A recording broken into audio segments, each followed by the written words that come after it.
Hi, everybody. How's it going today? Welcome, welcome. All my friends in YouTube land, all my Facebook friends that are watching YouTube.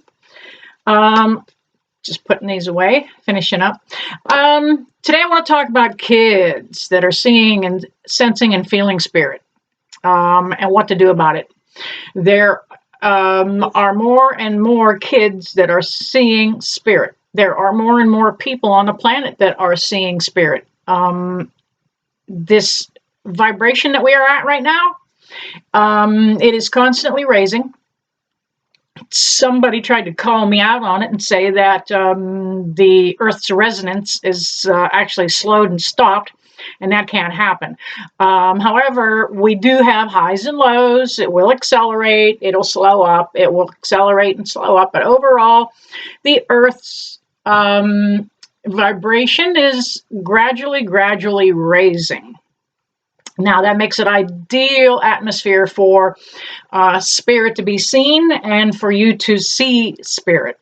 Now, a lot of you adults can kind of figure this out as I describe it for the kids, but it'll apply to you too. These little things will work. Now, first off, these kids nowadays that are being born with this gift are no different than you or I. We are all born with a little bit of the gift of intuition or insight. As we grow older, usually through about the age of 3 or 4, we start losing that. Before that, we do have imaginary play friends. We can see and hear grandma and grandpa. We can also see other spirit that kind of just passes through at that age.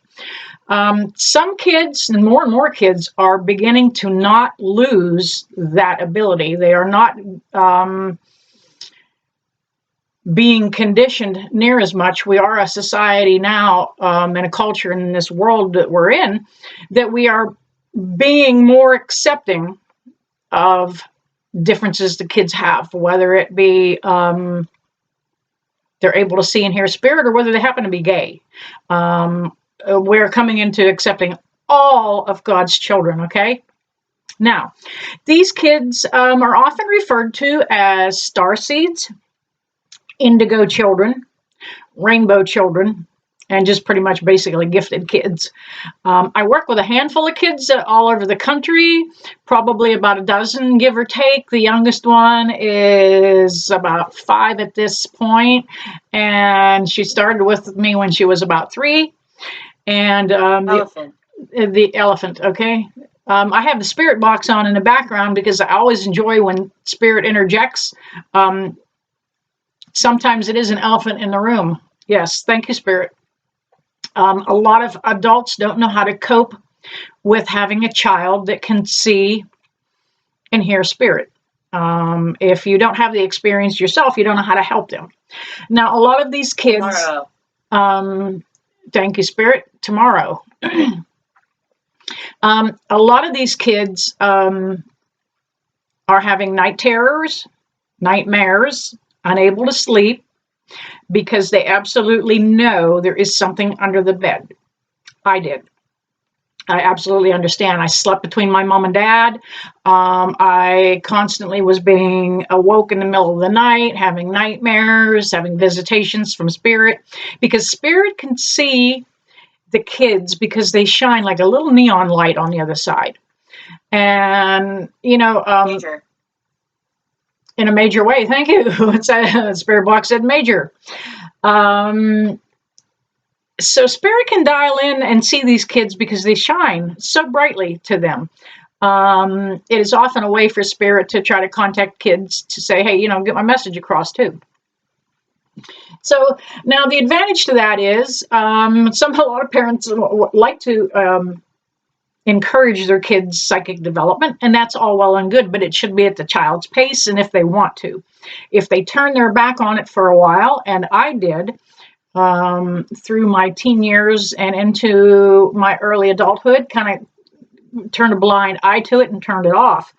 But when it came back on in a big way. So let your kids decide how they want to do that and how they want to approach it. And If they have questions, let them know they can talk to you about this. Don't be skeptical. Please understand what they're telling you. And please try to look at it from their point of view. You know, you may not be seeing and hearing this stuff, but they do. And they're honest about it. And, you know, it's scary. Sometimes when spirit is trying to describe who they are and trying to identify themselves, they may represent themselves in the fashion they died in. So here we go. Every time I'm doing this, spirit is making my nose itch. That could be simply telling a child they died from a heart attack, or perhaps they died in a wreck, or they may show themselves that way. Now, it's not always pretty. Sometimes, and spirit, they're not trying to scare. That's just how they're trying to describe who they are and how they left this earth. So, you know, you might have somebody with half a face hanging off. Somebody that may have died in a house fire may have burnt flesh. So as the kids see this, it can be a little scary. Now, they can simply tell spirit, look, you're not allowed to show yourself to me unless I open that doorway between us. They can also tell spirit, go away. Okay. Now, when you're putting your kids in bed at night, years ago, we used to say, all your God blesses. You know, we always had our prayers that everybody said, and we should still pray. We just need to pray in different ways now that we understand things a little more fully and completely. But help your kids say their prayers. And in their prayers, or you can call them affirmations, or however you choose to call it in your household, let them speak to spirit at some point in that little nighttime ritual, and say, look, I don't woke up tonight. You scare me. Don't come into my room. You are not allowed.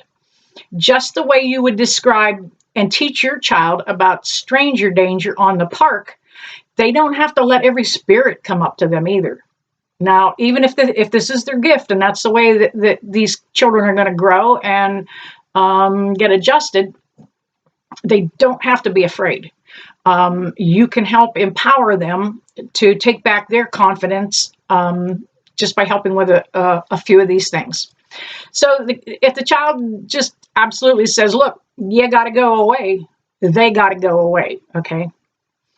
Mom, you can reinforce this, or dad, or whoever's watching this video, you can reinforce that too by simply repeating it with the child. Say, yep, Jimmy's right, you are not allowed in his bedroom. Not allowed. And you would handle that almost as an adult. You would handle it like you would an unruly house guest. You wouldn't let anybody having too many cocktails after the ball game hang out and disrupt your kids. So why let spirit do it? Okay? Simple as that. So help that child escort that spirit out of the room. Put down those boundaries, guidelines, and limitations. Now, one of the places spirit has a tendency to come in an awful lot is the bathroom, because that is where we are in a really natural state. We really let down our inhibitions in the bathroom, so to speak. We can be naked on the toilet. We could be just doing our hair and makeup. But however your ritual in the bathroom is, there's a nose again. Spirit has a tendency to want to come through then. So you can tell your kids the same thing. And this is also works for the adults. Absolutely nobody's allowed in the bathroom with me. Stay the heck out. It's my private time. This is my space. Now, one of the exercises I'm going to give you for the kids, and I've been teaching this for the adults for a very, very long time, but it really, really works good for the kids, is let them step into a bubble. Now, sometimes the boys like to make their bubble look like a turtle shell. Okay, you know, kind of a boy thing. But makes no difference how it looks. Sit down with them, or when you're tucking them in, and tell them how you're going to help them get this bubble for protection. Now, they get to pick the bubble color out. It can be any color they want. It can be green like a turtle shell. It can be pink like bubble gum. It can be purple. It could be blue, yellow. It can be all the colors of the rainbow too, if that's what the child picks out. Let them pick out their own color. And then also ask them too to assign a pleasant smell to go with the bubble. Okay. Now it's kind of a self-hypnosis technique. Rubber smell. Okay. I don't know about that spirit, but well, that could be. Yeah, a little boy could wanted his to be a rubber ball. Thank you. I get it. A little boy could get his to be a rubber ball and maybe have the smell of rubber. I guess I have to really learn to follow spirit's lead on some of this stuff they throw at me. But yeah, you can do it that way. Let them describe that smell to you. Does it smell like bubble gum? Does it smell like grape pop? Does it smell like the inside of a rubber ball? So the more detail they can give it, it's a self-hypnosis technique. The more detail they can give it, the more it literally reinforces what you're trying to get in there. Okay, just the concept. And anytime the kids feel that there's spirit around that they don't want to be bothered with, that they feel that they want to separate, and this works good in school because a lot of these kids have attention deficit disorder, and it's only because they see all of the spirit that's carrying on in the classroom or around them. If you have a kid that you take shopping and he's just absolutely up and down the aisles, you know what? He's sensing and feeling all that energy that's around him. Okay, so we'll give them that exercise to make that bubble anytime or any place. Now for adults, it works very good to build it in your daily routine. And when you pull back your shower curtain and you step out of your fresh shower where you have just cleansed all the negative off, step into your bubble. Okay. Another one for the boys that they can do is they can make their bubble in armor too, if they want to. Now, this goes clear back. It's not a new technique. This goes clear back. If you guys remember the movie The Wizard of Oz, the Good Witch. Yeah, the Good Witch, she floated around in a protective bubble. So there is a lot of metaphysical references in that movie, a ton. But that's one I like to always bring up is that Glenda the Good Witch had that protective bubble. Support your kids in this. You know, don't doubt it. Don't laugh about it. Give them some support. Give them some understanding. Help them get comfortable with this. Don't push them. Some people really are into this kind of stuff, so they're kind of really wanting their kid to go be the next Teresa Caputo and Long Island Medium. And no. If they so choose to go that way, let them go. No different than you would any other lifestyle that they would choose. All right, you guys. That's briefly how to help the kids. You know, put some of that into play for yourself.